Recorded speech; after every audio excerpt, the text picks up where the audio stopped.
असे काय एकमेकांच्या तोंडाकडे बघत बसलायत? चला आता तयारीला लागा. काय तयारीला लागा? देवानं तिकडे जानकीला दिसायला बी लागलं असेल. मला आत्ताच हॉस्पिटल मधून यांचा फोन आला. खूप रडत रडत सांगत होते जानकीचं ऑपरेशन फसलंय. आयुष्यात पहिल्यांदा एकदम बेस्ट बातमी दिली तो, नाहीतर कायम योग याला न्याला त्याच्या आईला असल्याच बातम्या देत असता. तरी सुद्धा आपण जास्ती हुरळून न जाता पुढे काय करायचं ना त्याच्या तयारीला लागलं पाहिजे. ती तयारी नाही, आता अंतिम तयारीला लागायचं. हे सगळं ना खरं तर खूप आधी व्हायला हवं होतं, पण काय करणार, त्या जानकीचं नशीब बलवत्तर आहे ना. पण हरकत नाही, त्या काननला म्हणावं आता ती घरी आलीच नाही पाहिजे. हॉस्पिटलमध्येच तिचं काम तमाम कर. अरे ऑपरेशन यशस्वी झालं का? जानकीला दिसायला लागलं का? ऑपरेशन यशस्वी झालंय पण जानकीला अजून दिसत नाही. अरे देवा, काय रे तिच्याच नशिबी हे सगळे भोग. काय पाप केलंय बिचारीनी म्हणून तिलाच हे सगळं भोगावं लागतंय. हे बघा, उद्याच अगदी जानकी मॅमना मारायचं म्हणजे मला अवघड वाटतंय हो. उद्या जर काम झालं नाही तर एक गोष्ट लक्षात ठेवा, मस्कतला परवाच्या दिवशी जे विमान उड्डाण करणार आहे की नाही ते शेवटचं विमान आहे बरं का. त्याच्यानंतर मस्कतला बिस्कतला कुठंच काही उड्डाण करणार नाही. जानकी,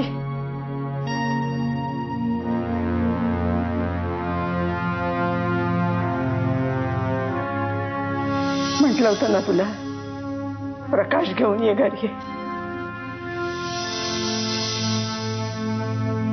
आत्याबाई, तुम्ही नका काळजी करू. हे ऑपरेशन जरी अयशस्वी झालं असलं ना तरी सुद्धा डॉक्टर म्हटलेत की आशीला जागा आहे. मॅडम, तुम्ही जानकीला आत घेऊन जाता का? चला मॅम.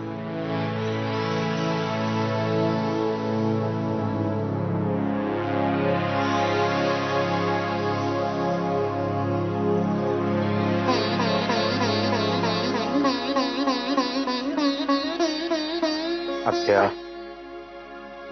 आत्या. आत्याबाई, गण्या, वामन दादा, सगळ्यांचे चेहरे पाहिलेत ना तुम्ही? किती नाराज झाले होते सगळे. खरं तर आज या घरामध्ये ना फटाके फुटले असते, गण्याने नाचून नाचून धिंगाणा घातला असता. पण वेगळा कुठला मार्ग नाही का शोधताय?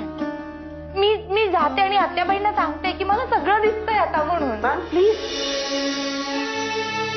प्लीज, तुम्ही तुमच्या भावनांवर ताबा ठेवा.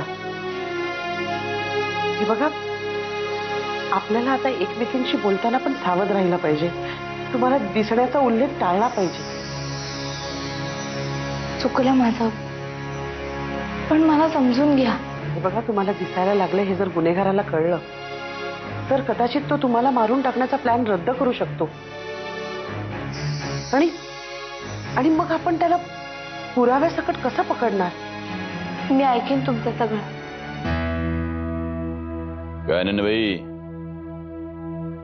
ही तुमची मस्कतच्या विमानाचे 2 तिकडे, एक तुमच्या पोराचं घ्या.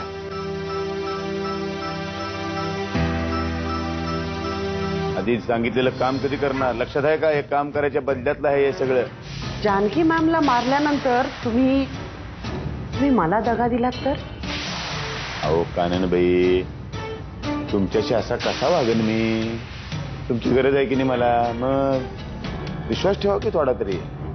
विश्वास नाही असं नाही, पण मला द्यायचे 15 लाख तुमच्याकडे रेडी आहेत हे मला दिसल्यानंतरच मी जानकी मॅमला मारण्याचा प्लॅन करेन. आता जाता का जेवण घेऊन येऊ?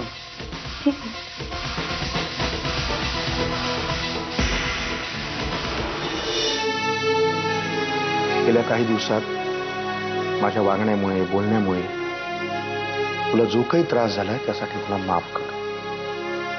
आपल्या दोघांमध्ये जो काही वाद होता आहे तो असेलही, पण अशा प्रसंगात तुला त्रास होईल असं वागणं इतका कृतज्ञ नाहीये रे मी. जानकीबद्दल खरंच खूप वाईट वाटतं.